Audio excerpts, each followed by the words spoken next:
Wall street journal ने जो है वो एक खबर दी है। वॉल स्ट्रीट जर्नल कहता है कि जी अमेरिका और ईरानी टीमों के पाकिस्तान में मुज़ाकरात की तैयारी के साथ ही अमरीकी अफवाज मुमकिन कार्रवाइयों के लिए मशरिक़ वस्ता में अपनी तैनाती जारी रखे हुए है। फ्लाइट ट्रैकिंग डेटा और एक अमरीकी अहदेदार के हवाले से बताया गया कि हालिया दिनों में लड़ाका तैयारे और हमलावर जहाज मशरिक़ वस्ता पहुंच चुके हैं और इसके अलावा अमरीकी फौज की एलीट 82वीं एयरबोर्न डिवीजन के 1500 से 2000 एहलकार आइंदा दिनों में खित्ते में पहुंच सकते हैं। अहदेदार के मुताबिक हजारों सेलर्स और मरीन्स भी इस खित्ते की तरफ रवाना हो रहे हैं। अमरीकी बहरिया के एक अहदेदार के मुताबिक तैयारा बरदार बहरी जहाज USS जॉर्ज H.W. बुश और उसके साथ मौजूद जंगी जहाज मार्च के आखिर में वर्जीनिया से मशरिक़ वस्ता के लिए रवाना हुए थे और इस वक्त बहरे ओकेयानूस में मौजूद हैं।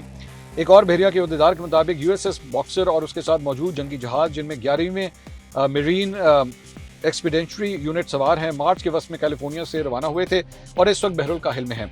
इम्कान है कि जहाज इस खित्ते तक पहुंचने में एक हफ्ते से ज़्यादा वक्त जो है वो लेंगे। सो ट्रूप बिल्डअप जो है वो भी इस वक्त जारी है अमेरिका की जानिब से। इसके अलावा प्रेस टीवी ने एक और जो है वो खबर दी है, वो ये है कि Israeli strikes hit the town of Jefta in southern Lebanon.